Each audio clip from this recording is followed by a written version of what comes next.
So, everybody can put their phones on silent. That'd be great. 2 minutes.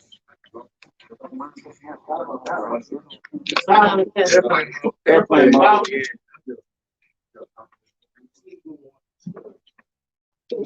Troy. Yeah. I'll let you know what you get. Yep. I still want you to be in the room. I appreciate that.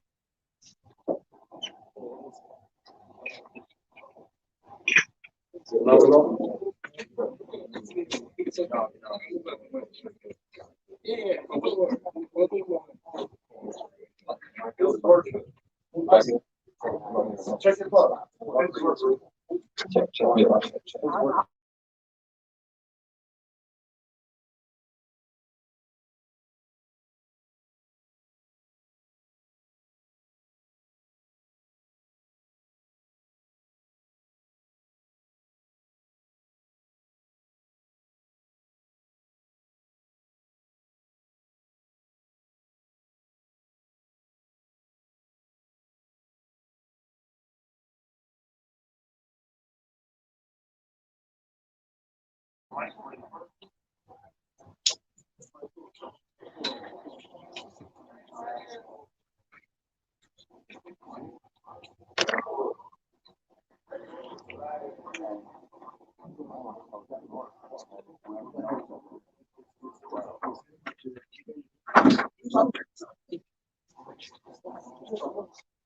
Yeah.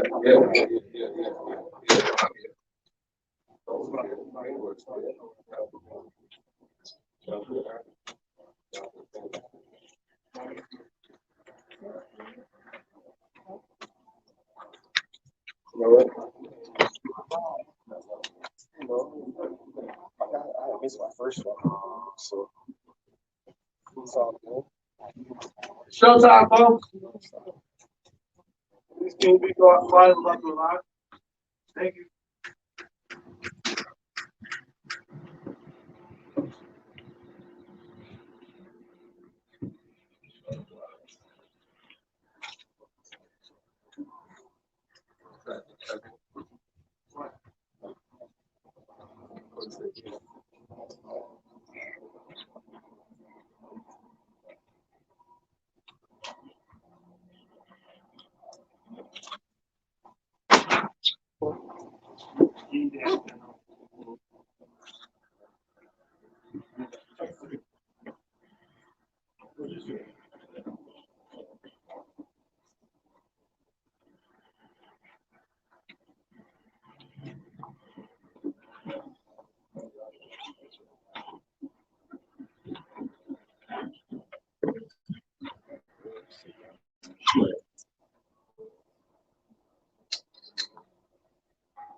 Live on Wall Street, Black Wall Street, let's go.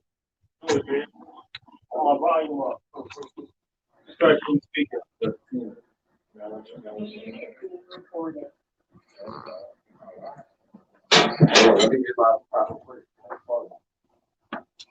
Stop. Shove it in, y'all. What's up? All right. Yeah. Ladies and gentlemen, this is the first ever of sorts. This is our first, like how you ask if people to cut their volume. I want to make sure that's good. This is the first ever live market Monday with a live studio audience. It's always live with a live studio audience. So, round of applause.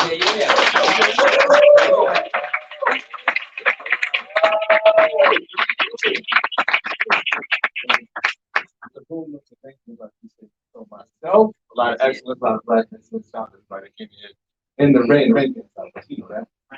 Can't stop.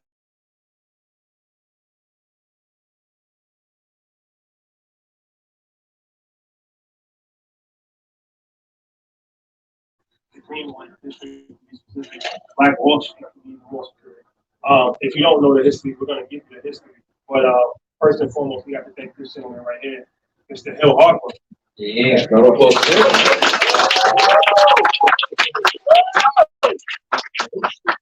Good brother, man.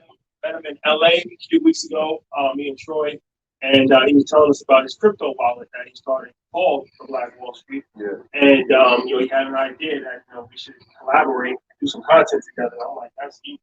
Let's do it. And being that we have Market Mondays, the biggest investment show in the world, That's right. Come on.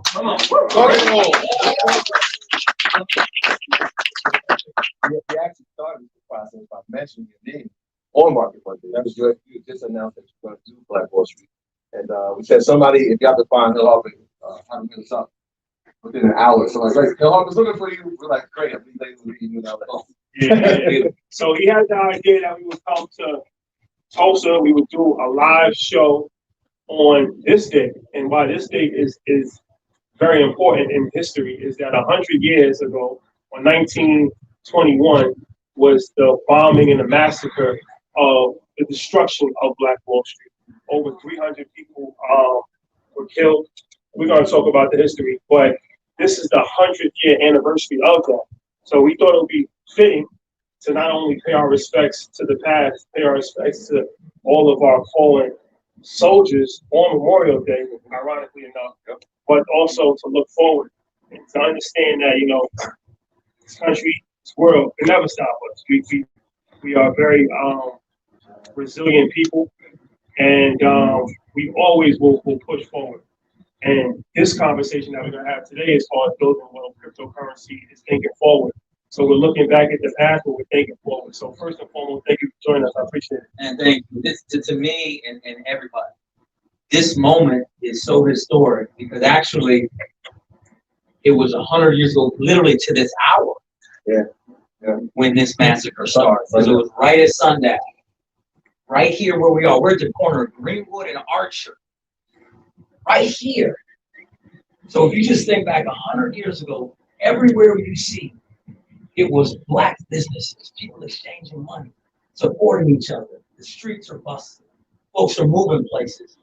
And then all of a sudden, right at this moment, 100 years before, see, I get touched even talking about it because we are descendants of them, even though we may not be direct descendants. The people here, many of the people from Tulsa, this audience right here, they're the descendants.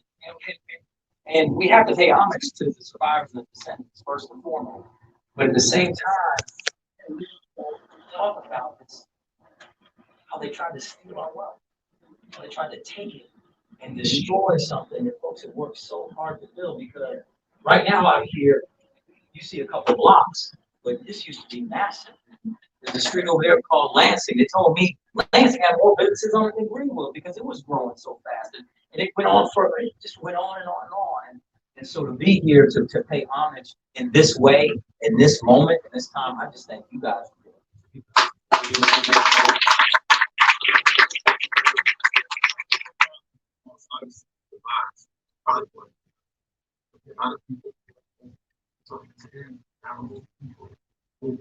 Area, but it was free. So we don't want to forget about those people who are progress and had nowhere to go. So this is the day. So let's go out and quick history. 600 businesses, 21 churches, 21 restaurants, 30 grocery stores, 600 people.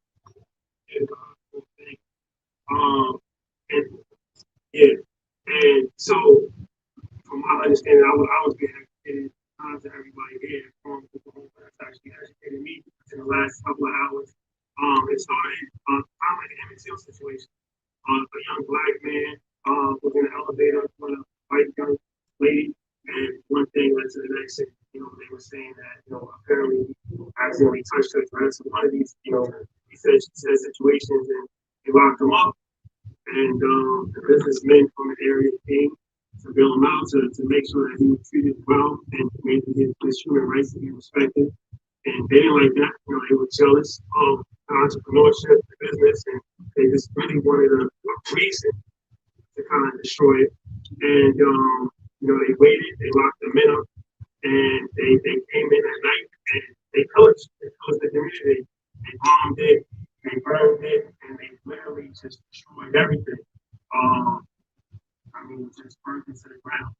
And to this day, still hasn't really been made like for the victims, families of the victims. So we're going to talk about economic empowerment and all that, but we have to talk about things that actually happened. And still, like I said, to this day, that wrong still was never made right, never fully apologized for, was fully compensated for, none of that. So, you know, we have to move forward, but in order for us to move forward, we have to understand what happened with that. And that, I was going to say one of those others from back then.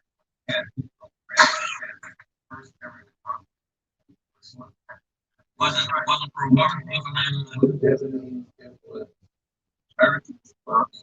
Americans and just think, right? Like, first time ever that happened. And again, like I said, there's never been any, not one person. So, you know, so trying to, the only person, like people who were trying to work with, but were charged with insanity. I think about people talking about history, really understanding that, how crazy it is. And put that down, that this is generation crazy. Like, I think went down. Absolutely. And you know what? No insurance claim is ever been paid. And then back then, obviously, they didn't have electronic records of bank. So folks had money in the present bank of Oklahoma, and also banks that chase them today. And they showed up and said, listen, our bank records, our bank polio was burnt up. We still, you know who I am. I like my money. And they denied them their money. These banks are still holding these people's money. I'm saying Chase and Bank of Oklahoma are still holding descendants' money in their account. They denied them access to it. My professor at Harvard Law School, he led the case trying to get the Supreme Court to get rid of And when you think about what happened, think about the Supreme Court said no, the statute of limitations is on, but there is no statute of limitations. Right? And this is you're talking about 300.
And give them exposure so they can see it and they can build from it.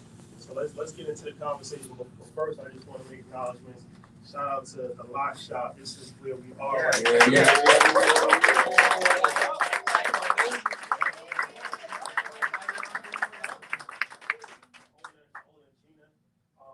Very gracious to host us.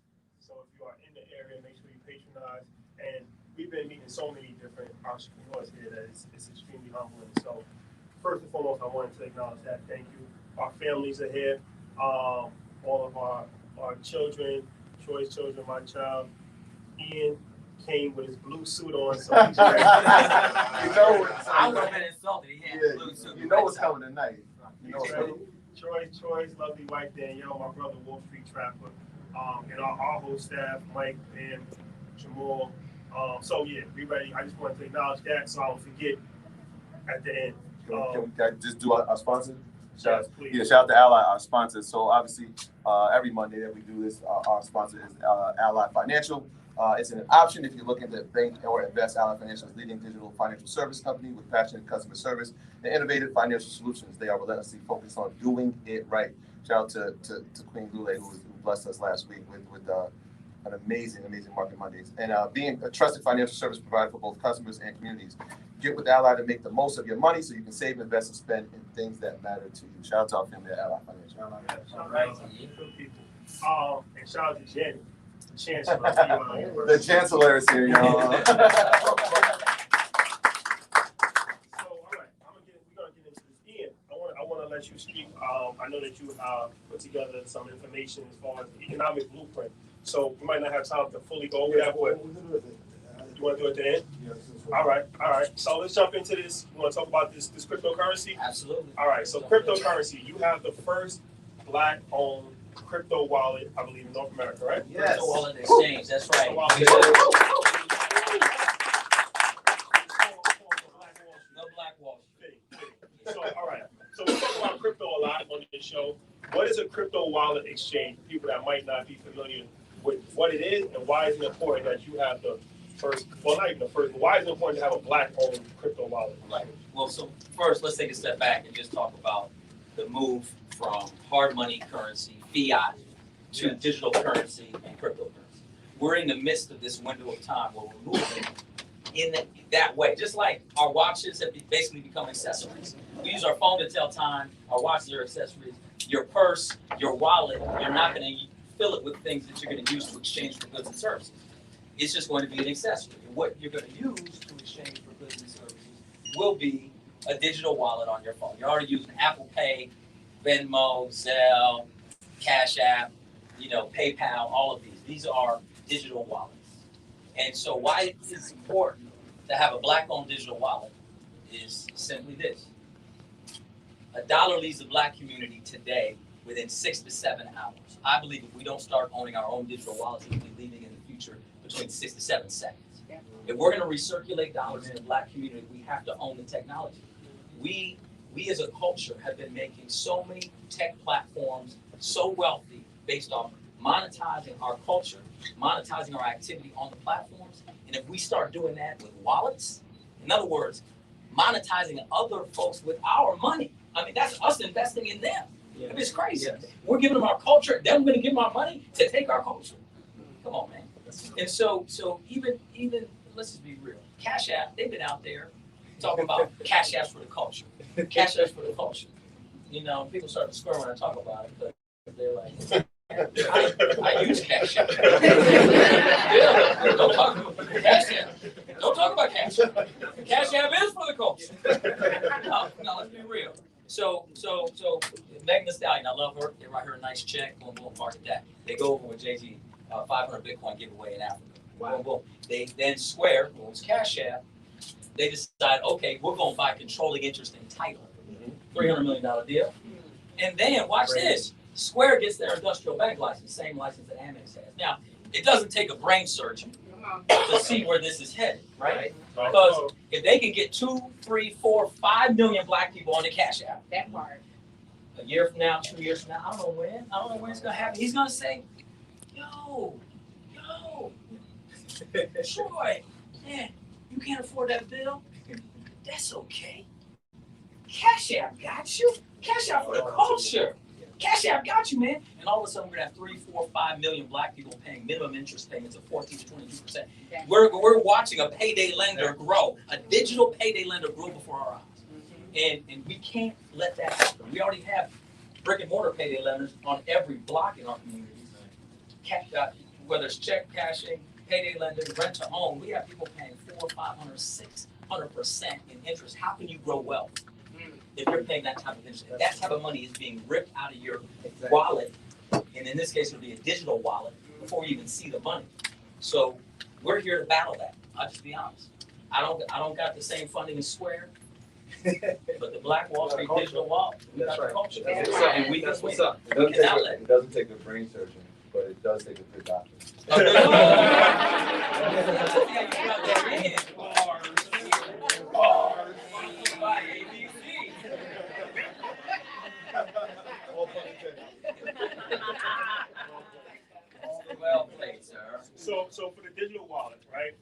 So, all right, it allows you to hold cryptocurrency, Yes. Bitcoin. Yes. So we're only, I mean, you know, literally, y'all, we launching right now.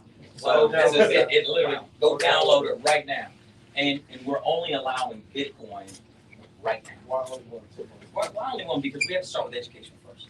We gotta educate. You can't just throw a bunch of coins out there because there's almost 9,200 different cryptos out there, and 99% of them are meme coins and basically, you know, just they're trash. You know, and so you need to educate folks first, because what we want to do is grow wealth and build wealth, get people into ascending value asset classes, not get them into meme coins. We're trying to not do what Robinhood does, because Robinhood is my partner. That's right. We don't want people just getting on trading just to trade, Right. because you end up losing. We want to build wealth. We want you to dollar cost average into ascending value asset class, which is my goal is that every black person in America have 1 million satoshis in their wallet. Wow. So that's interesting, because most people you see will try to create a coin to build wealth in the community.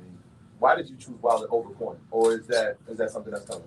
No. I mean, we'll see. I never want to say what's not coming in the future, but Bitcoin is already a proven platform. It does what it does very well. It's a store of value. See, I want black folks. I want us to be storing value. The biggest problem here, if you break down money, 95% of black folks' portfolio is in cash. Yeah. Cash is a descending value asset class, and they just printed 22% of the circulating supply last year, so you know it's going to drop even more. Inflation is what keeps us poor.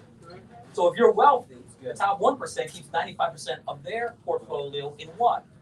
Ascending value assets, real estate, high value stocks, blue chips, mutual funds, gold, right? So if we're keeping all our money in cash, and every night your head is the pillow, you are poor when you wake up because you're in cash. Wow. And every night their head is the pillow, they're actually richer because it's an ascending value asset class. What's the least friction, lowest barrier, in my opinion, looking toward the future ascending value asset? It's buying real estate on the blockchain that is Bitcoin, which is buying satoshis. Go ahead. Yeah, over the next 50 years, what do you think we could do on the anniversary? I think I'll just be honest, and I'm not, I'm not trying to just, blow smoke. Be real. I believe that our app, with adoption, has the potential to scale and close the wealth gap. The world is only holding, there's 2% of the world is holding it. And if we actually can monopolize the coin, Come on. the world has to come to us to get it. There's only going to be 21 million minted. And so if we can be the culture, see, we can't forget that we are the power of the people. We can choose shitcoin, doesn't matter what coin, but you want to choose a coin that actually has fundamental value. And if we as black people decide Bitcoin is that thing, and we start holding and trading, then folks will have to come through us to get access to it, and it grows our wealth. You think not being a Bitcoin is like listening to one guy Absolutely. Absolutely. Because I believe, and you can replay this tape, I don't know if it's 4 years from now, 5 years from now, 10 years, or 20 or 30, that there will be a time when we're not even talking about Bitcoin. We're just talking about Satoshi. So let's get into this conversation, because you took me and Troy to a lunch that changed our life. That was probably the nicest. Bel Air. The Fresh Prince of Bel Air. I'm not even to take pictures of it. This was like high level top secret everything stuff. top secret. That was a good one. Well, yeah, so we was in Bel Air, and he was talking about satoshis, and I know what satoshis is because I'm in the space, but I'm assuming the vast majority of people have never heard of Satoshi. Right. Satoshi he's the founder. He's not listening to any names anymore. First of all, I believe Satoshi is black. Okay. I saw the shirt. Who had the shirt? Wow. Yeah, somebody has a shirt. Yeah, somebody has a shirt. Satoshi's black. Yeah. Satoshi's black. Satoshi is black. It's a black name, that's for sure. Satoshi's black. Satoshi is black. Man, that's slow. That's like, oh. Swahili. So, all right. Can you explain to people who Satoshi is and what is a Satoshi as far as how you're explaining? Because how you explained it to me was something I never really thought about it before. but you made a lot of sense as far as like how we used to look at gold as gold bars. Now we measure gold by ounces. And you're saying like Bitcoin eventually is going to become out of reach for most people, so we're going to have to measure it by Satoshi. So Yeah, can you kind of just explain that? So Satoshi Nakamoto, no one knows who he or she or the group is, right? And there's a brilliance behind this. And I encourage everyone to read the Bitcoin white paper. You should read it. Just read it and educate yourself. The fact is that I believe Satoshi is black because of the ethos on which Bitcoin is built. It's the fairest form. And I believe we as black people, we've never asked for handouts or extra treatment. We just want fair. Because we know when it's fair, when the playing field's fair, we win. When it's stacked against us, we don't. But at the end of the day, it's completely fair. What makes it fair? Compare it to fiat or money in central banking, which is inherently, systemically, institutionally racist. Okay? If I have $10 million and I want access to $2 million, okay, a bank will give me that money and charge me like 2.5% interest. Very inexpensive money. If I only have $2,000, I can barely get a loan for $200, and that loan is going to be 25%, 30%, whatever. And so, very expensive money. The beautiful thing about the Bitcoin platform is that no matter how much you hold, it does not weight to you anymore. It's completely fair. One Satoshi is exactly as strong as one Satoshi being held by someone who may hold 1 billion Satoshis. You understand? So just because you hold more of it doesn't mean you have more leverage. It's all equal. So to me, Satoshi is black because they built a fair playing field. That's all we want. Because then we win. We pull over playing field. That's it. And a Satoshi is a Satoshi, microcosm of a Bitcoin, right? Yes, there are 100 million Satoshis in every one Bitcoin, which shows you the genius of the development. So, okay, so the total Bitcoin that will ever be minted is 21 million. Okay, so we know it's a scarce asset class, right? Scarcity is what creates value, ascending value over time, right? There'll always be short-term volatility, but scarcity is what creates an ascending value asset class if people consider it to be something that's valuable. It's just like a piece of art. If you have a great artist who does a one-off, it will go up in value over time. But if that same piece of art, that same artwork, you make 10,000 lithos, don't sign them and just put them out, they're worth nothing. And it's the same image. The same is true for money. The U.S. government is just printing money, value going down. Bitcoin is locked. The 48 million millionaires in the world, there's only 21 million Bitcoin. That means there's not even enough Bitcoin for each millionaire to hold one. And if we as black people start holding them, they have to come through. So Satoshis, to me, will be that form of value. Like you said, they used to price gold in gold bars. It got so expensive, they started pricing it in ounces. Same thing's gonna happen with Bitcoin. When, I don't know. But that's why on our platform, we're the first platform out of all the digital wallets. We are letting you hold and price it in Satoshis. Everyone else will buy, it'll go 0.00003333222 of a BTC. You're gonna see how many Satoshis. Wow. So, Right. So Wow. 2,000 Satoshis, 5,000 Satoshis. in a sense, because my brother Wall Street Travels here, it's like breaking down the brick, right? All right. That's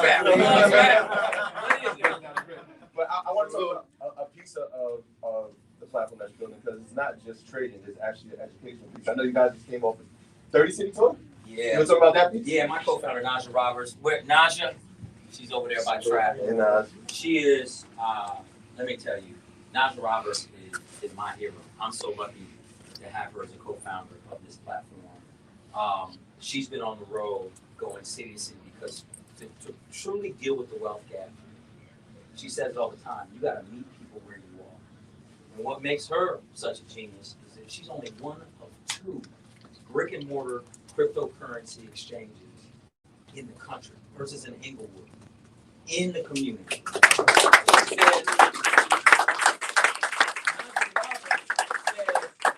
She's building Silicon Hoods. It's Silicon Valley. So she's been going. She was in Mount Bayou. That's why I mentioned Mount Bayou is one of the poorest and most challenged zip codes in this country. Where's that at? It's in Mississippi. And they were so shocked when her caravan came in, the Black Wall Street wallet caravan came in, because they're like, no one even talks about us. No one cares about mountain biking. But the point is that we have to care about each other. Dr. King said we're all tied together in the same environment and mutual destiny. That means we are all linked. And if we actually understand our power and link it together, we are unstoppable, y'all. We're unstoppable. I always tell people that the 20-year period to hold the S&P is the best. What period do you think everyone should hold Satoshi? Okay, so that's a great question. I believe, and this is my personal feeling, I believe you start collecting and holding Bitcoin and never sell. And that's why on our platform, eventually, you're going to be able to just take out a loan against your Bitcoin. I want you to be able to hold it. Everybody has liquidity challenges, right? So I'm not saying you need access to liquidity, no doubt. But just like extremely wealthy families get a really beautiful piece of property. I bought the Fisher Mansion in Detroit, as an example. I bought it from Michael Fisher. It's a 100-year-old house. To create liquidity, they don't sell the property, they hold the property and just take equity out on its ascending value. It's an ascending value asset class that you hold and you pass down. That's how you create cross-generational wealth transfer. I believe the same is true with Bitcoin. We collect it now. We hold it as the value ascends for us. We then begin to, if we need liquidity, take a loan against it, and you'll be able to do that on the platform. Yeah, like Najah said, long crypto, sickness and health. I'm forever long crypto. I've been in crypto. I believe in it. I believe in Ethereum and I believe in Bitcoin. Other coins too, but I feel like those are the two leaders in the space. I actually like Ethereum more than I like Bitcoin. I want to get your opinion on a few different things. Ethereum to me, I think, has more of a use case and more reason why it's valuable than Bitcoin. I feel like Bitcoin is more branded, like it's just like the brand name, but I don't necessarily know if it has the same use as, well, it doesn't have the same use as Ethereum. So what is your thoughts on Ethereum? And what is your thoughts on the use case of Bitcoin? That's another thing we talked about in Bel Air. I said it has no use case, and you said, well, It does what it does perfectly. yeah. So what's your It already does what it does perfectly. So I'll just turn it back on you before I answer. So what is the use case for gold? I know some people is always like gold in cell phones a little bit, and they put it in your teeth sometimes. Down the four wall. But the vast majority of gold, because there's always those people, the vast majority of gold is not getting used in that. It is a store of value. Store of value. It's a store of value. It's been a store of value for 5,000 years, right? Bitcoin is a store of value. What makes it valuable is its design on blockchain. It's simply a store of value. I don't want our community using it for a means of exchange. I don't want you to buy pizza, a blender. Najah bought a juicer from Bed Bath Beyond a bunch of years ago just to prove how you use Bitcoin. And now that juicer, I believe that she used like $150 worth of Bitcoin on, it probably cost her what, $2,000, $3,000? $1,800. So I don't want you using it to transact. I want you to use it as a store of value. That's the purpose of it, and it does that perfectly. The way it's designed, it does it perfectly. Now, you asked about Ethereum. I hold Ethereum. I like it. It's fine, but it's just like anything else. It's like I tell people when we're talking about financial literacy, you got to get your emergency savings first before anything. Yes. You know, you add up for 6 months. What are your needs? What are your absolute needs for shelter, food, electricity, utilities? You know, your cell phone bill, the things that you actually need to communicate with your family and live. And you need to save up 6 months of that before you're doing anything else, right? Have that, and then move on. The same thing in the crypto world is that. Get your million satoshis first, minimum, more the better. And then as you educate yourself in the space, you can start looking for other ways to participate. To me, Ethereum, the gas fees are high. There are a number of use cases that I think are good, but at the same time, there's going to be more competition coming forward. right? There's Cardano. Cardano, something that we don't even know. You know what I'm saying? It's something new that you don't even know. Bitcoin is different, right? Bitcoin's not trying to be the new. Gold is not trying to be the new. And what makes Bitcoin so powerful is that right now there's the market cap of gold is $10 trillion, and that's over 5,000 meters. The market cap of Bitcoin is about $1 trillion, and that's over 12 meters. So there's a lot of money flowing into that asset class, right? And it's becoming a store of value, and I think it will continue to ascend. And it's not obviously the only crypto. 9,200. There's going to probably be another 9,000 next year, and there'll be more and more coming. And that's not to say there aren't good things coming. And that's not to say Ethereum's not. I mine Ethereum. I'm actively mining Ethereum, so I believe in it. But I mine Ethereum instead of Bitcoin because I get better returns mining Ethereum than mining Bitcoin. Yes. So one of the biggest things when you're designing a wallet is security. And so obviously, can we talk about the importance of that and how, when you were creating the Black Wall Street digital wallet, how'd you go about ensuring security for the Black Wall Street? Great question. So security has to be number one because in our community, we've been ripped off by so many fraudulent financial service and products, hidden predatory on their face predatory. The folks are rightfully nervous. That's why we hold so much cash. They're like, if I hold my cash, I know it's not getting taken, right? That's that mattress money mentality, right? And so we knew that had to be paramount. And that's why when you go on, you all download it, the first thing is going to be your information security question, what they call KYC, which is know your customer, right? There are a lot of platforms out there, watch this, where you can go on, they let you on real quick, no friction, you start trading and buying and doing all this stuff, and you haven't done anything. You're like, dang, where's the security? And the thing is that they're betting that making it frictionless is, they're getting more users and more adoption, but then when you try to offboard, you're gonna have to do your KYC anyway, when you wanna take the asset out. But the point is, we want it to be buttoned up from the beginning. And yeah, it's going to take a little bit longer, but you're going to know that we are completely buttoned up because the last thing we can have happen. And I do believe, I'll be real with you, I do believe since we are a Black-owned digital wallet, there are going to be hackers that try to take us out, just like they took out the brick and mortar version. They're going to try to take out the digital version too. I'm not naive to think that. So we had to make it bulletproof. So we just, my CTO, brother named Brian Griffin, shout out to Brian. He is the baddest brother, and he specializes in cyber crypto security down the line. He is so bad, and he kept, asking questions and beating up on the developers, and then asking more questions and beating up on me, then asking more questions and going in. And he's so valuable. He is the key. He has been the key for us. And I want to say this, and this is a critical point, y'all. We did not license this. We did not white label this. In other words, we didn't throw the Black Wall Street name on someone else's tech. We built this. We own the IP. We own the code.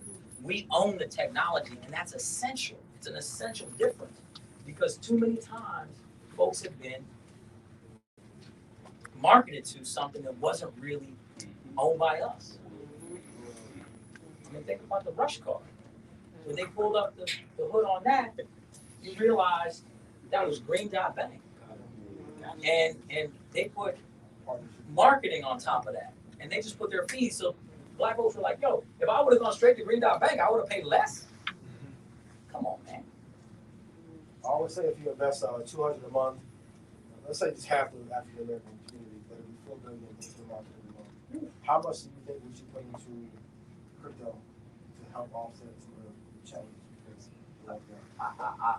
I literally believe that if all of us committed to $5 a day, dollar cost average, I say set it and forget it. DCA. That's it, DCA. And if you just did that $5 a day, you don't even need to think about it again. And you've seen 2-3, you would have created hundreds of millions of dollars of wealth. Another 2 years, billions of dollars of wealth, etc. Because slow and steady wins the race. Nobody wins the race, right? Well, let me ask you this. Can you explain, because some people, I want to make sure everybody understands this.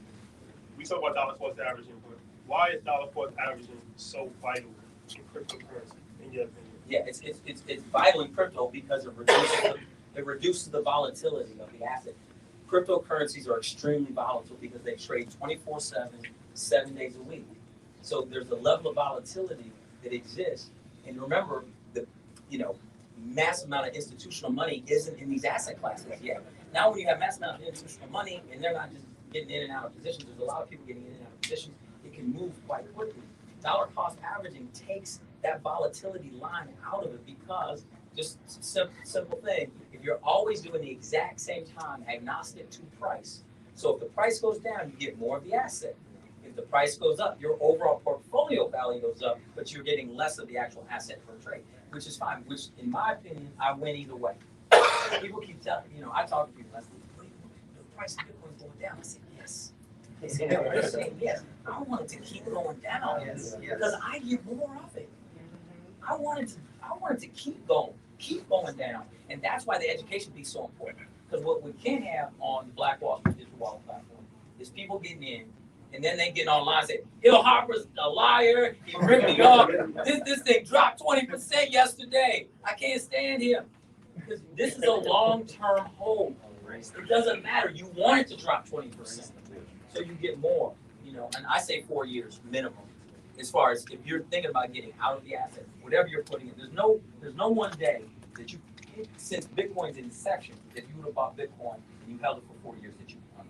Not one day. Not one day. So as the platform grows, I know you said you started with 2 digital assets. Are you going to add more? And if so, what's the criteria that you're looking for when adding the digital asset? We want to hear from the community. Because this is, this isn't Hill Harper's wallet. This is community.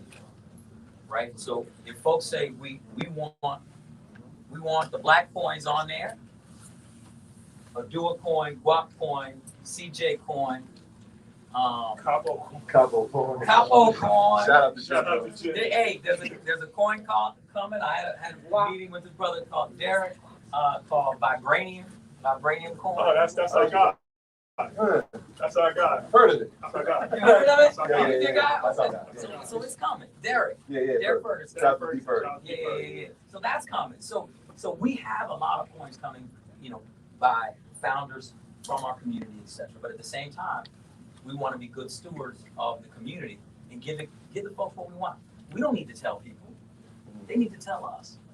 I don't want to assume that I'm smarter than you. I'm not, right? I want you to tell me what, but at the same time, I don't want to just throw everything at you and then folks don't really know what to do and they hear, oh, get that Dogecoin, get that Spaceman, get that Shiba Inu. And unless you know they're going to Vegas, I tell people, if you don't gamble like that, go to Vegas. At least they give you a free drink. And maybe a room. And maybe a room, exactly. You spoke about lending Bitcoin. Yeah. Can you break that down? Lending against it. Lending against it. Yeah. Can you explain that? Yeah. So basically, to me, the reason why I recommend the asset class and a hold position is because I believe the value is going to continue to ascend in a way that you will ultimately be holding a good amount of equity in your asset, in your portfolio. And you're going to be able to pull money out, liquidity out against that without selling the underlying asset. And that's a very valuable way to go. I mean, it's just literally repeating what folks do with real estate and other assets and hedge fund managers and people like that. And that's the beauty of Bitcoin. You become your own bank. This is about self-sovereignty. This is about us, community sovereignty. We literally, as a community, we could decide to go off the grid. We wouldn't need the central bank system. We wouldn't need the US dollar. We could decide that. We got $1.2 trillion in spending power. If we're intentional about that, would make us the 15th largest economy in the world. Black Americans. And if we're intentional about just a percentage of that, we would change the wealth gap. Let me ask you this. You went to Harper. Yes. And Don't hold that. Come on, trash. I'm downloading the app. It's live. It's live right now. so now you get interested. You went to Harper and you became good friends with President Obama. Right. We play basketball. So you into politics. So the political play on cryptocurrency is very interesting. China trying to their hardest to, derail the situation. America, taxes up and down, what they want to do with it. So that's always been a fear of cryptocurrency and Bitcoin, is that governments control currency. And at any point in time where currency starts to threaten the government is either going to end the currency or co-opt the currency.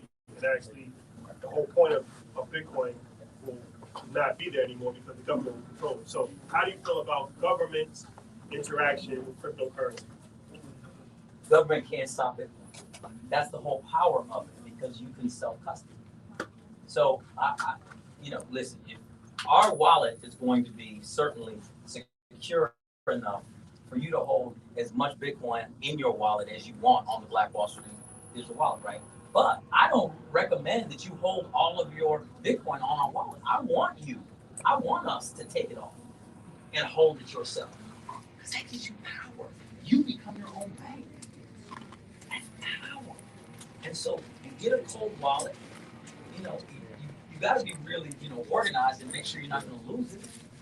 But you get a cold wallet, you transfer that coin off at a certain amount of coin or a certain percentage off, and you hold it yourself. You self-custody. And even if the government comes on and says, yo, Bitcoin is done, Bitcoin is out, but you're self-custodying this Bitcoin, they can't come and take that thumb drive from you. They cannot, and they won't. Because you better hide it, because So when you say take it off, obviously you're talking about like a nano ledger or something like that. Yeah, exactly. So you have your Black Wall Street digital wallet is an app. At some point, will it become a ledger in itself too? Is that something that you guys are thinking down the road? Yeah, the roadmap is vast. There's so many things we want to do. We eventually want to have a peer-to-peer lending program. Good.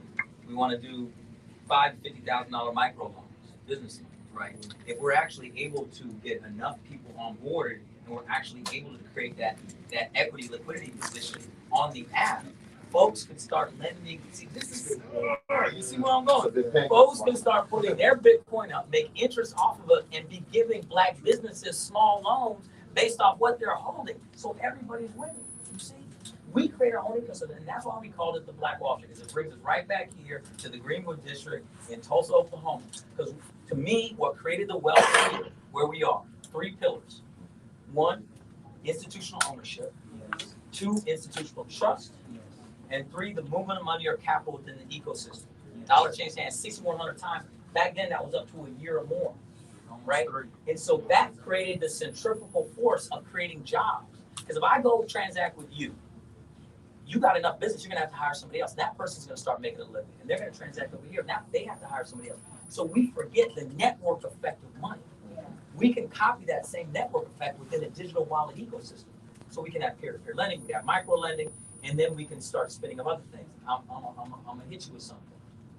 We can create our own algorithm for credit worthiness. Wow. So we can have the Black Wall Street credit rating. So Leon on Experian, Equifax, TransUnion, wherever, maybe 550, but on the Black Wall Street, good. He's an 800. Shout out to Leon, shout out to Rodney, shout out to Tyrone. All y'all good. So that's it. And one thing I want to say about the genius of where we are right now. So O.W. Gurley and the founders of this 35 blocks that is the Greenwood District. To me, the real fundamental genius was that he didn't say, oh, I'm gonna put up Gurley Hotel, Gurley Cinema, Gurley Apartments. You're gonna have to rent from me. You're gonna have to go to Gurley Grocery. He said, I believe I will do better if I help empower other owners. A rising tide will raise all ships, including mine, right? And so that collective spirit, that's a mindset shift for our community. And if we can get there, like, yo, no matter what business you're in, you're not my competition. You're my brother. And I want you to win, because if you win, you give me permission to win. That's collective economics. So how do we get the entire community to shift to collaboration versus like the market shift? We have to show improvement. And to me, if they start seeing success, if they start seeing people like, for instance, Najah, who I mentioned was my co-founder and partner, she already had an over-the-counter brick and mortar exchange. So on the face of that, you say, oh, Hill's coming with Black Wall Street digital wallet. Hers is called Crypto Block. boxing club in Inglewood, California. Okay? Bill's coming with the Black Wall Street digital wallet. Oh, you think we're competitors, right? Because we are literally selling Bitcoin and cryptocurrency. But instead of saying, no, if we work together and lock arms, we can scale because there's so much need. We're in a state of emergency right now. We can try to act like we're not. But that Prosperity Now statement that we call the Road to Zero Wealth said that we're black folks, we're going to be zero wealth by 2053, something doesn't change. And then McKinsey Company said, well, the pandemic has made it actually 2040. And Latinos are only 20 years behind. So we can't keep doing exactly what we've been doing. We can't keep operating the same monetary system that's been systemically and institutionally racist, taking advantage of it, keeping us locked out, keeping literally locked up. Yeah. Literally locked up. Because why do 95% of the brothers and sisters that are in prison, what are they in prison for? Right. A money-related crime, trying to make money. So if we solve the money problem, we solve that problem. Let's talk about health disparities that ravaged us with COVID. Let's talk about educational gaps. Let's talk about all those things. The root of all of that, the thing that links it all, is poverty and community, lack of financial resources and choice. So I believe if we solve the money problem, we solve all these other social things. You can't have social justice without economic justice. We got to go for that. That's powerful. Let me ask you this: you made an interesting choice to do a tour, and go to different cities. And you was really in like neighborhoods. I know that because you called me and you was like, I'm like, you in New York. I'm like, where you at? You like, I'm in Brooklyn. I'm like, all right, what part? You're like, I'm in Brownsville on the hill. Like, remember from the hill up in Brownsville? Like, I ain't going there. What's your next stop? So, I mean, why did you choose to do that? And what was your reception in these environments where, people might not be familiar, but they just might be trying to figure out how to rub two nickels together and come in with cryptocurrency and Bitcoin and satoshis and things of that nature? Well, that is fundamentally the point, is that people are always acting as if our community can't afford things.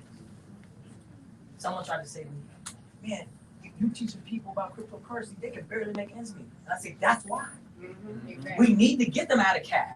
Right. I want them to sell their dollars. Right. I want them, we've been taught as Black people how to work for money, but we've never been taught how to make our money work for us. Right? And we gotta do that. We gotta make a shift. That's the only thing we're gonna do with this. And so we gotta go to the community. That's Najah Robertson. I give her more credit. So I said, the original thing I said, let's travel to the 10 most challenged, marginalized zip codes in the country, and we're going to give away satoshis. And that's another thing we're doing. Wow. We're giving satoshis, putting satoshis in people's wallets, because we want to make sure people, trap.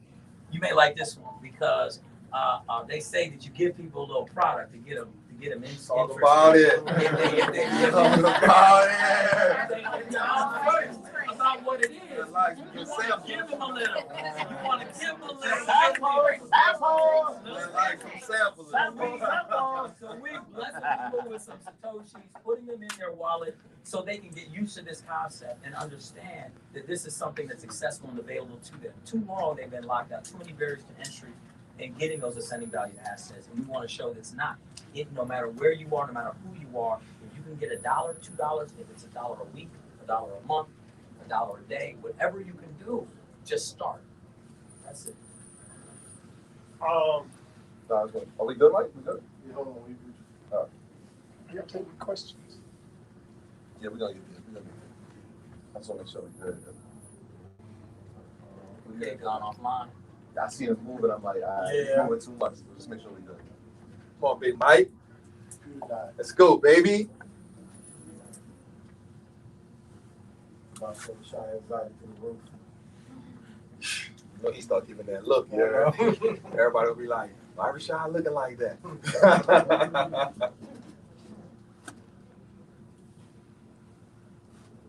I think we got other recordings going on, so we can replay.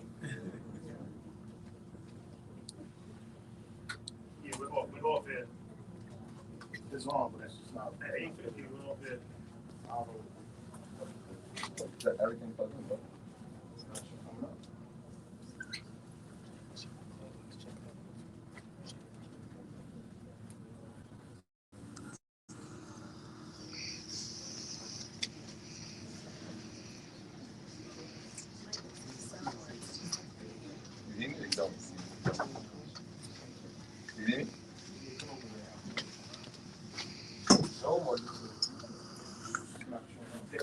It's still live on YouTube, but there's no video. No, yeah, that's what I'm saying. We're not doing it. What happened? Kicked the tutorial? This guy here.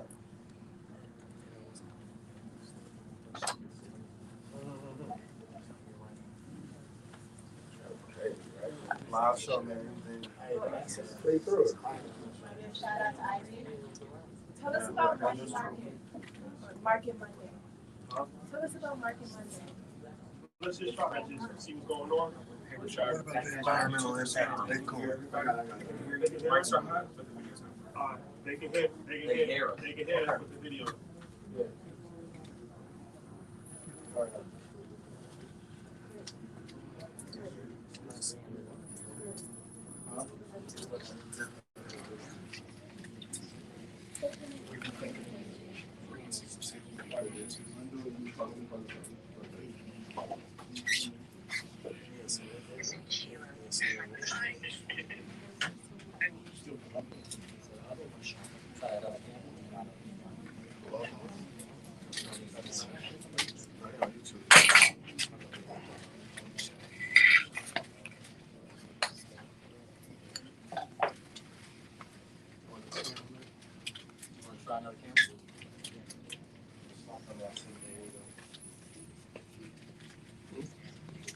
They still got here.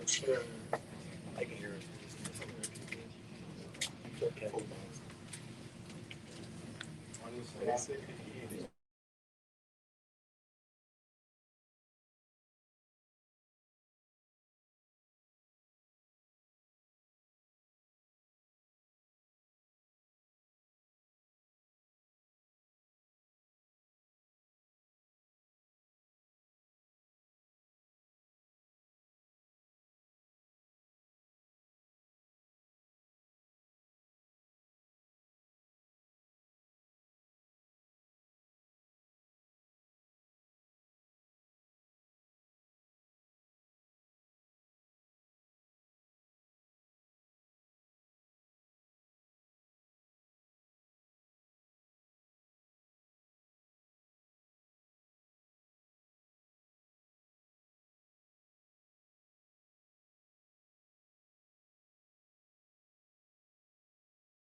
Taking it on you.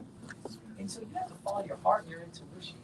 And you know, I mean, I was in, you know, because at that age, I was going from Brown University in Providence, Rhode Island, to Boston. And Cambridge, at that point, wasn't a super expensive, but what had exploded, real estate, Boston hadn't exploded in terms of cost. And there was opportunity. I was going to be there for 4 years anyway, going to grad school. And so instead of renting, I could have bought. And it was the whole idea was, it was like, my idea was buy a unit in like a 4 or 5 plex and rent out the other units.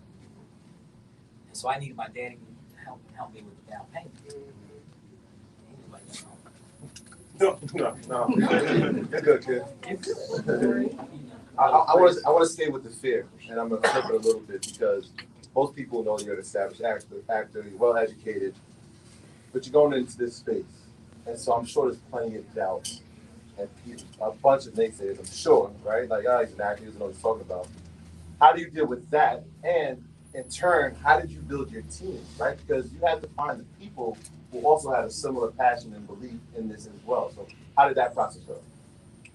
You know, I don't want this to sound, too out there, but I believe God in the universe puts people in your life at the right time. And you meet people. My brother Lamar Wilson's out here from Black Bitcoin Billionaires. Shout out to Black Bitcoin Billionaires. I met Najah through that platform, right? And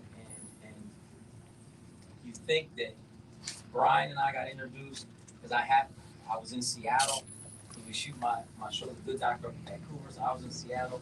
This brother's a genius. There's a lot of tech in Seattle. So he was there. He and I met and started talking, realized that we were interested in community empowerment. And he's a tech genius. And so you ended up, and then sometimes, man, you work with people and it just didn't work, But so I'm not saying that every time you meet somebody it's the right situation. But, I've been very blessed and fortunate to have good people. And I'm, all of us were only as good as our team. Yes. Only as good as our team.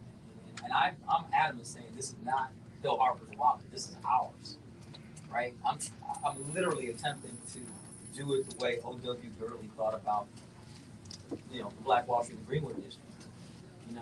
I haven't seen. I've seen one drink named after him, but other than that, that's it. It wasn't about Gurley. It was about everybody. So that's what this is. That's what the wallet is. Let me ask you this, because another question I asked you in Bel where do you guys get Bitcoin from? That was something I was always interested in, like Coinbase and all these exchanges. Who's supplying them with Bitcoin? Right. So we are using a company called Prime Trust, and that's the same company Binance US uses, and it's also Swamp Bitcoin uses them. Shout out to Swamp Bitcoin. So we wanted to literally go to the best, right? And so all the KYC, the connective tissue between the bank account and the wallet is done by Plaid, which is considered the top industry standard. So my goal was to go to the best in every category, and eventually, to be real, I want us to grow so that we become Prime Trust. We get our MSB, money services business license. We get our MTL, money transfer license. We get all the requisite licenses to be a fully fledged trust company, and we could be a liquidity provider, right? We're holding that much, and we're providing that service. So if a young brother's coming up and says, "Yo, what company should I use to access that Bitcoin?" Oh, you got to use the Black Wall Street, the trust side of that company, right? And so we want to build to that, but we wanted to, on our way there, use the best. So we are doing it the right way. Folks will say, "Dang, they're using top of the line in every single space," because our people deserve that. Yes, our people deserve top. Is part of that the reason why you're actually mining Ethereum? No. Okay. No, to be honest, mining Ethereum because I wanted to learn that side of the crypto space, and I also wanted very different. And I also want to figure out where the opportunities are in that space, because I believe if we could figure out low barrier entry ways and different ways into the space for people to start businesses. And so the only way to do it is to try it. I mean, there's so many different things that are happening right now. That's why this moment is so important, right? Because if we can crack the code on some of this stuff, then we can start offering opportunities to people. Like, oh, I could set up a whole mining rig for you, and you could lease that rig for me if you don't have the money to actually do the rig. But right now, it's hard to figure out how to have enough money in that to do that, because the costs are really high right now because the graphics cards are expensive. And so I've tried different things, the graphics cards, to doing it on buying actual computers, to doing different things. And so we're trying different things out. But the Ethereum piece is it's definitely a learning curve and a learning process. But it's actually been valuable because obviously the price of Ethereum was moving quite quickly, and so therefore we were actually recouping much faster than we even projected. Yeah, we actually had a conversation. I'll leave the gentleman's name anonymous, but he was saying, and I didn't think of this, he was like, there's plenty of opportunities, especially in middle America, to be building mining facilities. The cost of real estate is cheaper, the cost of electricity is cheaper, and you got a bunch of land that you can just do it on. And so when I thought, I'm like, hey, I originally thought that you only have to do it in cold weather temperatures because the amount of heat that it takes to mine a Bitcoin and Canada. So like even thinking of the United States, especially places like Oklahoma, there's an opportunity in that. Yeah. It's all about energy costs, fundamentally. So where my mining rigs are set up is in some of the lowest energy cost places in the country. Right. And that's the way you have to do it. You know, unless you're doing it purely clean energy wise, doing the solar or the wind or the hydro and using that to power the rigs. But if you're just paying for the energy, you have to do it in places where the energy cost is super low. So you know, I don't want someone out there listening saying, you know, I'm gonna set up a rig and then do it in their apartment in Brooklyn. No. You know, it just The whole black on said, oh, black on black. Yeah, we And done. you're paying a massive bill. It wouldn't make sense. So in the entertainment world, have you gotten support from your colleagues? There's a lot of powerful people in the movie world, entertainment world. Have you even sought any support, or how's that been? Haven't seen. Why not? Because, you know, this is, to me, this is the most important thing I've ever done, besides being a father. So professionally, this is the most important thing, an impactful thing I believe I've ever done. This is the culmination of everything I've ever done. And so, just like I say to people, we're building this, it's a tortoise hare. We're building this for the long haul. I want this to build because it builds slow and steady, and people come to it and they get value from it, not because, you know, Will Smith tweeted about it. Because to me, that if I'm built off of that hype, then negative tweets will take me down. Right? I don't want to be built off smoke. I want to be built off fundamentals. You know, and I want the people. That's why the tour and Najah going to look at people in the eyes. You should get this. Yo, I'm up. You should do this. Get this. That's what's really going to create sustainability. You know, not being that hot app for a minute and then next thing you know, what was that? You're very intelligent, high achiever. What are some of the tips or tools you give people to kind of emulate some of the stuff that you've done? You're a great scholar and great actor in this space. What are some of the parallels that you see that you've done? I really believe you just gotta follow your heart. Whatever your heart says, don't judge it. Too many of us judge it. And too many of us say, we talk ourselves out of things. So many young brothers and sisters I talk to, they say, well, I would do this, but, and that sentence crushes my spirit, man. The answer is, I'm doing this, and I'm gonna have to figure out a way to do it because it's not clearly apparent to me how I'm gonna get there. Because I either don't have this or I don't have that and that. But I'm doing this. And that, to me, is it. And if you follow your heart intuitively, then you're living your truth. And that's... How many hours a day are you working on your craft? Because you can follow your heart and be lazy. Yeah, but are you really? See, that's the thing. To me, you're not. Because if you're truly following your heart, you get up thinking about it. And you start doing it. And you go to bed thinking about it. And you're doing it. And or else you're doing something that somebody else told you you should do. That's the problem with education, to be honest. I believe, is that we tell people, study this so you can do this, which is automatically limiting. Why not just study something so you become a more learned human, so you have more options, and then choose what you want to do with that? You can go to engineering school, but decide to do something completely different, but you still have that fundamental skill set or learning, and maybe you apply to engineering or physics or whatever that is to which the new thing you do. And to me, it's about optionality. It's about spreading and going and knowing that we are a magnificent people. There's nothing we can't do.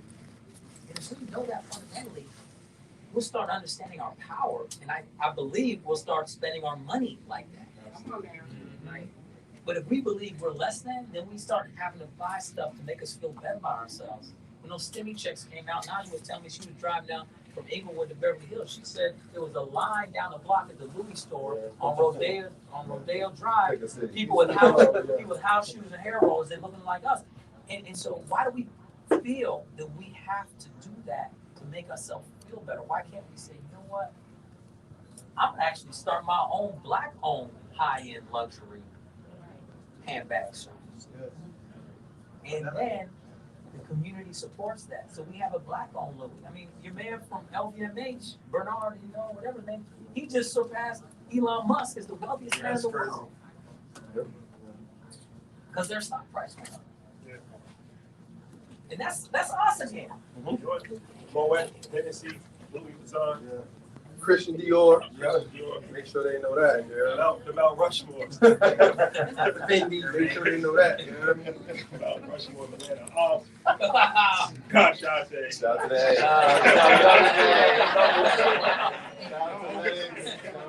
Shout out to all y'all online.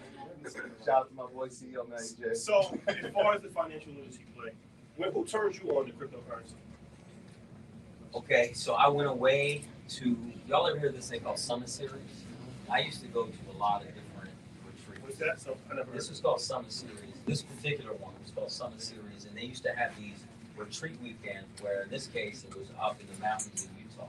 But they used to have it in different places before they bought a mountain. They bought this mountain in Utah called Powder Mountain, and then they started having it there all the time. But before that, it moved around, and they'd have it in different places.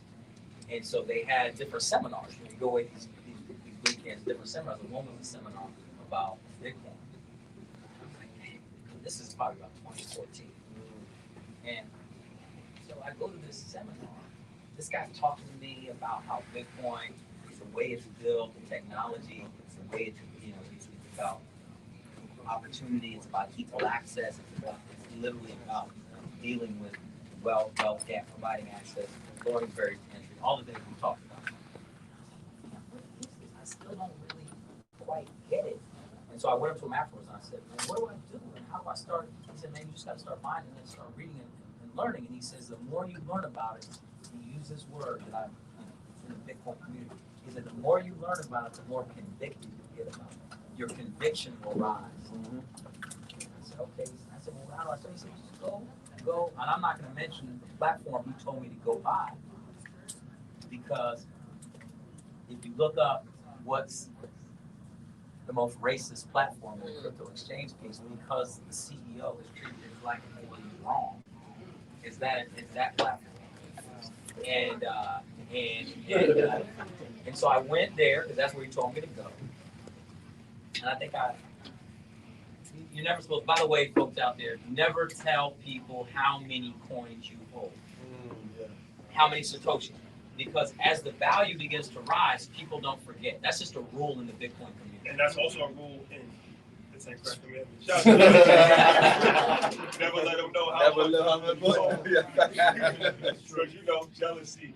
All right, I digress. No, I like it. I love it. I love It's relevant. That's true. Listen, they don't know, man. So as the value begins to roll, people remember about 4 years ago he told me he was holding what? Yeah, exactly. So I bought some coin, and then I kind of forgot about it. And then I heard the story about Mount Gox. Oh man. You got caught in that? Yeah. And I was like, I was like, oh, well, my coins that I bought on Mount Gox, I was so not into it at that We point. talk about that. I think that's an important lesson. Well, I'll let Ian talk about it. He got caught in it.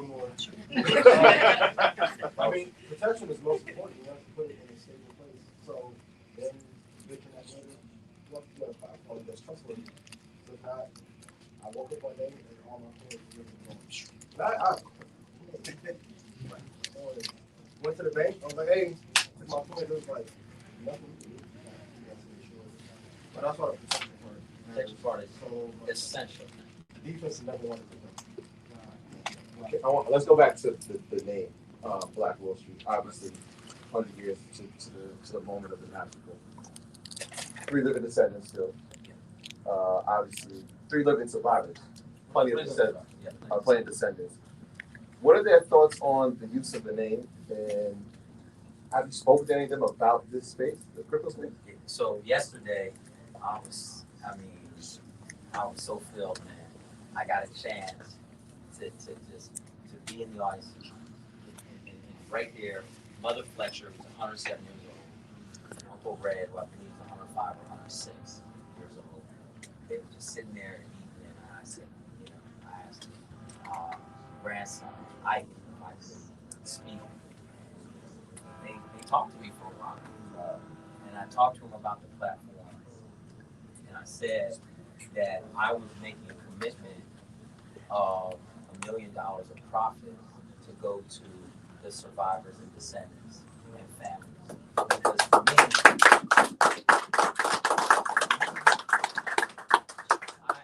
my goal is that if we're actually using and being inspired by their history from which their ancestors and relatives shed blood and were murdered, then we owe them a debt. You gotta pay the survivors and descendants. They gotta be participants. And my original plan, to be honest, was to give the survivors and descendants to create a pool of 1 million shares of stock, give it to them. But there was, and that's, my lawyer said there's an SEC problem with that around accredited investors pre-IPO. So once we IPO, which is the hope that we'll do someday, I'll be able to do that, right? But I can guarantee you can give away money, you can give away profit, so I can say that. And I was just so moved to be able to talk to her. I mean, come on, 107 years old, and she's having a conversation with me. That's living history. That's why we do this. And my son who's 5 years old, was just a few steps away. So I was like, okay, we have legacy, and then we have the future. And it's our responsibility to make it better. And we're letting them down if we don't step up. So I'm hoping that every business that benefited from them and their legacy comes through, and they get a stream of money. Is there a foundation? Justice for Greenwood. Justice for Greenwood. I know Demario Simmons, Dr. Tiffany Crutcher, they're really working hard representing. I've had conversations with both. They're working hard representing the survivors and the descendants. There's multiple active lawsuits against the city of Tulsa, against county, state of Oklahoma. I believe they're trying to get Maxine Waters, Congressional Black Caucus, to go after Bank of Oklahoma and Chase, go after the insurance companies that haven't paid. Millions of dollars. If we could, Jamal or Bam or somebody, if we could get the website before we end this show, I want to let the people know, where they can donate. Like if we can get the direct information, and we got the number right here. What's the number? So it's a descendant hotline, 918-209-3771. So it's the descendant hotline, Justice for Greenwood. Yeah. 918-209-3771. That was good. Appreciate it. Yeah, sure. Earn Your Leisure will definitely be making a donation. Because I feel like, at the end of the day, we're really blessed. To be able to make money off the conversations, to be able to have lunch in Bel Air, things of this nature. Sometimes you take it for granted, but at the end of the day, it's like you wake up and you can just do whatever you want. You eat lobster. Like, you're really blessed. And it's like that blessing was sacrificed by other people that paid the price with their life. So we can never become jaded in a perceived notion of success. And like you're right, it's good to, pay homage, but it's also good to actually help. We ask for reparations, but we have to give reparations ourselves. That's like something that we can count on. We can't count on the government. So we definitely yeah, for sure. So I encourage anybody, we never force anybody to do charity. If you have it in your heart or if you have it financially, definitely, watch this episode, but try to help those people too, because it's still not right. It's still not, it's 100 years later and it's still not right. More family. Right, we're talking over 30 to 40 million in just the real estate alone that has never come back. Descendants have never seen anything for it. And it's like, even though the city we built, it's still the longest that we're building. You know what I mean? So yeah, if you feel encouraged to, absolutely. Like I said, we definitely gonna be part of it. Tomorrow they're doing a whole thing. They're continuing from today where they're actually going to where they believe some of the mass grave sites. That's right. I heard some they think that there's some on the other side of this building. It's on. So yeah, it's a lot of unsolved issues that are not solved. Right. So, but before we wrap, what is the future of your app, your platform, And how do we start to work together collectively? Because even with the coins, there's a lot of coins. A lot of rappers have coins, but I feel like it would be probably more powerful if there was less coins and we kind of pulled our resources together. So what are your thoughts on, we talk about like black banks, black banking apps? Is there a way where black banks and your platform and different types of entities that's doing things financially can come together? Absolutely. Absolutely. I mean, this is about. Since we talk about Black Wall Street. Absolutely, without question. And so for us, the beautiful thing about owning the tech is that anyone's platform we can plug in. We can write to someone else's API. I mean, 50% of Black folks are unbanked. But we don't want them just going to any bank, just because there are a lot of banks out there that do hidden predatory work where they got $600 in the account, but they charge them $250 a year in fees, overdraft fees, ATM fees, all that. That's called hidden predatory. So to partner with a bank, partner with a black bank, partner with a bank, so we have a digital platform, very low cost. We want to put payday lenders out of business. So another part of the roadmap is you're going to be able to take a picture of your paycheck, it'll get automatically deposited into your Black Wall Street digital wallet, right? For little or no cost. And that should put payday lenders out there, right? And that's the type of technology we want to offer. So every partnership is valuable. Our Black Truth, right? That's what it's called, right? Our Black Truth is a platform that we were just talking to this brother Michael Thompson today about, he's got this technology very similar to Facebook and very similar to TikTok and other things. And so we all can come together in these platforms, but we have to have an ecosystem. And so that's why I'm so proud of you, brothers, because your reach, your platform, your power is so important because people respect you and they know you're genuine. Because you want to The real is back. The real is back. The real is back. The real is back. And I think it's important, for a lot of times people don't realize the power of working together. And you brought up a really good point when you said he didn't name everything after himself on Black Wall Street. O.W. Gurley. And I never really thought about it like that, but it's true. You would never really know his name. He's kind of been forgotten in history. But there's a genius to that. There's a genius to that. Being humble enough to understand that it's more powerful to empower others. Yes. Ooh, be shy. Ooh, be talking over there, boy. I can't see you. Got to come over there. I love this, man.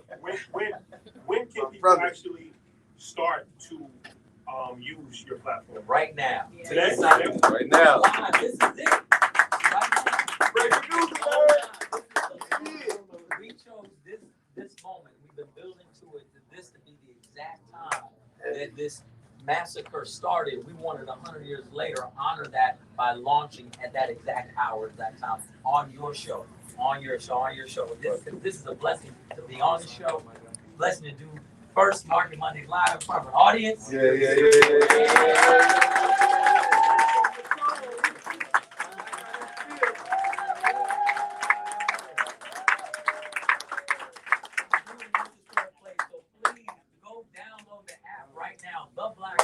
Digital wallet, please download it. And know this though, but listen, you ain't gonna be able to just download it and start buying Bitcoin, right? You're gonna have to KYC and go through the process, and all that gets cleared. It takes time. We got it right there. Here, real quick. We got this. This is it. This is what you'll see. It'll say learn, and then it'll say sign up. Boom. And then you put in your name, your information, and then it's gonna you'll get texted. You'll get texted a code. You put that code in, and then it's gonna say, "Hey, we're checking your information to make sure." You're already signed up.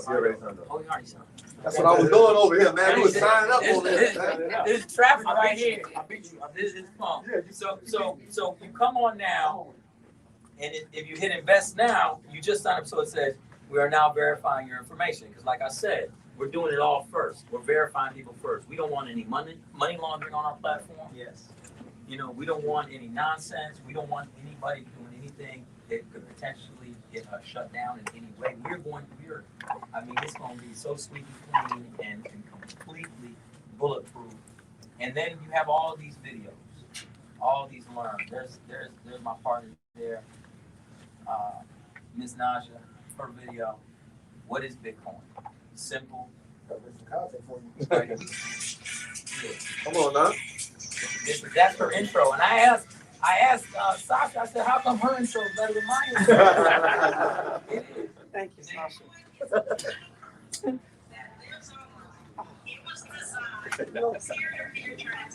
It's just simple, clear information so that people can get it, meet people where they are, right? So the videos, the educational videos are very important. They're very short, a minute, 30 seconds. Each different topics, there'll be over 120 videos, and it's all free. Anybody can get those videos. You don't need. That's what the app name is. The app name is called The Black Wall Street. The Black Wall Street. So when you go in there, since we literally just launched, you won't, we're not at the top. Yeah. We're about to, Yeah. So Yeah. you'll see, you have to scroll down, and it says The Black Wall Street. And can they go to like the link in your bio on Instagram? Yeah. Well, the link in bio on Instagram right now will take you to theblackwallstreet.com. That's another way. You can put your email address in theblackwallstreet.com, and then we'll send you a link. Okay. And if you do that, another incentive to do that is we're blessing the people from the landing page with the satoshis first, because those are the people that signed up first through the landing page before we were live. Those are the real convicted folks, the folks that got in early. And I can transfer, like you can transfer Bitcoin Yeah. from like Coinbase to the Please. platform? Please, you can transfer wallet to wallet. Get your coins out of the Coinbase. Get them onto the Black Wall. I'm transferring. Go do that. Shit. Now, I'm transferring. now, there are places. Let's be very clear where you absolutely should not be buying your Bitcoin. Najah, what are they? Robinhood, because Robinhood be Robinhood. Venmo, Venmo, PayPal, SoFi, and Webull. Really? You didn't say cash out? We gotta have another show on cash. And we definitely gotta talk about Coinbase. That's the most racist platform on our platform. Talk about it. Yeah. Give it to them raw and uncut. So the reason why many of those platforms, for different reasons, you either have to cash in your Bitcoin to actually move it. They're not letting you just move it right off as Bitcoin. And you want to be able to move it off, like I said before, self-custody, etc. And so that's a really critical point about the ability to have it be self-sovereign. So that's what you can do on our platform. We're trying to make it as clear and simple and low barrier to entry, low friction as possible. And that's why the videos are important, because people just give people comfort, because it's a new space. Yeah. We've done anything to help you download it. Download No it, financial. I love this brother. No financial interest. If we've helped you, and we gave you those fire pits, download this book that was pushing the number one Thank you. tonight. Thank You know what we do. You know what we do. It's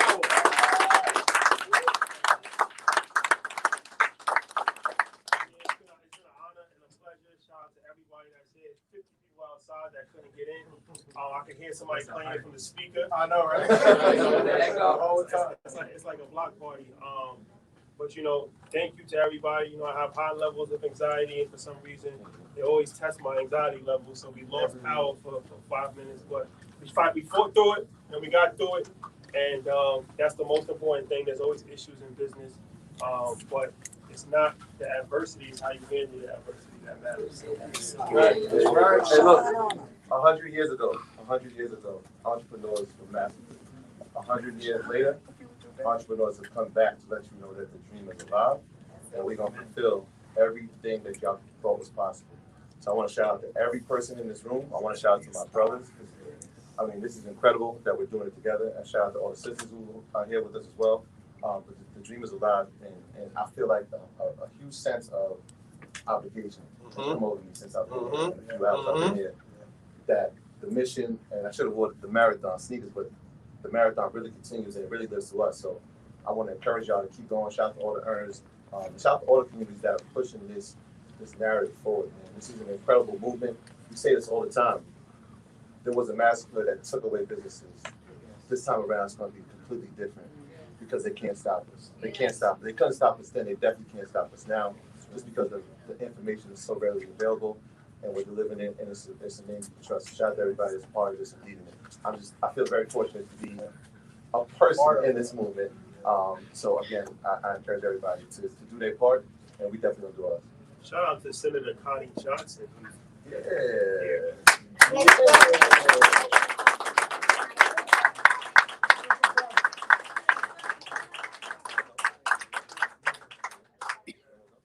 Yes, you know, it's an honor to come.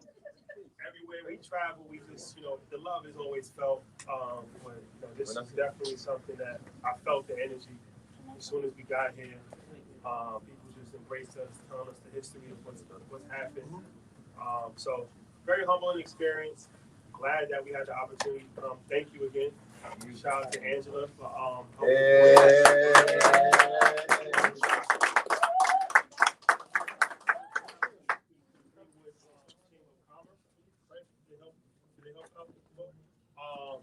and anybody else helping that helped with this? Well, listen, I mean, I think everybody in Tulsa City, you know, people here, you know, the more I learn from people here, Vanessa Harper, who I affectionately call she's the city council person. You know, I've been learning that the Williams Dreamland Theater was one of the most successful theaters in the country. It was literally right where this highway built, right up there. And they literally, after they rebuilt, right, they destroyed it all. They rebuilt it bigger. Then they put a highway through it. Then they put this through it. There's been years and years of systemic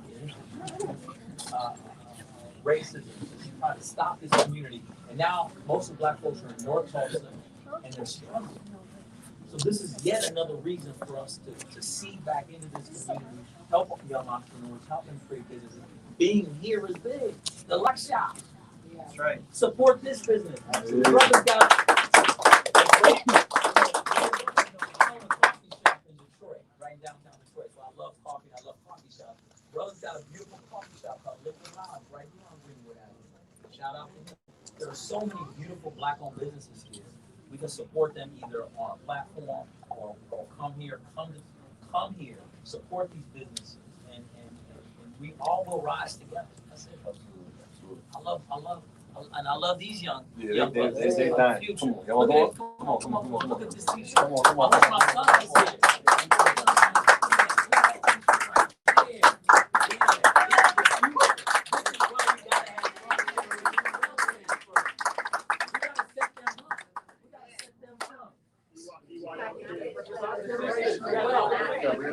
Man, where's Pierce?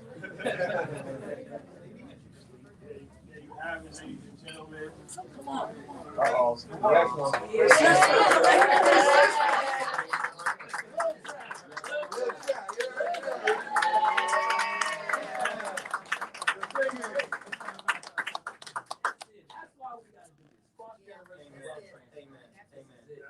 Break up the school to prison pipeline. Yes. That part. Yes. Ian, I'll let you get the last word, bro. That's it. Say about your part. Love each other and collaboration over competition. We should not be competing with this one. Yeah. Support each other, and if you're good at your craft, there's more than enough room and money. That's it. Yeah. Unity. Wall Street looks like uptown.